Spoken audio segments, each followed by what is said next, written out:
Welcome to Man Does Tech, where I solve the problems you didn't even know you had. You start by enabling Motionmaker in the plugin manager. Make sure it loads correctly. Once loaded, switch to the animation menu set and open the time slider and graph editor so you can see motion curves. You should import or create a basic skeletal rig and select the root joint. This tells Motionmaker what to drive. Now open the Motionmaker UI and choose a motion preset. You're ready to apply the first procedural clip and record a baseline key for playback. Now you apply a motion preset or import an FBX clip into Motionmaker, drag it onto your rig timeline and press play to preview. Once you can see the movement, adjust weight sliders and fine-tune joint curves in the graph editor to shape timing and amplitude. Use blending nodes when combining two clips so transitions stay smooth.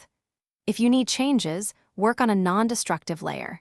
That way you can tweak blends. Then bake to keyframes when you want a final, exportable result. To finish, bake your adjusted motion to keyframes so other tools and engines can read it. Check smoothing, joint limits, and pole vector stability before export. Once baked, export as an FBX with animation enabled for use in engines or renderers. If something goes wrong, bad deformation or jitter, first reset transforms and remove scale/shear on the rig, then reapply Motionmaker on a clean copy. Often rebaking on a cleaned rig clears most problems. And if jitter persists, reduce animation sampling or tighten key tangents. Thanks for watching. If you found this helpful, don't forget to like and subscribe.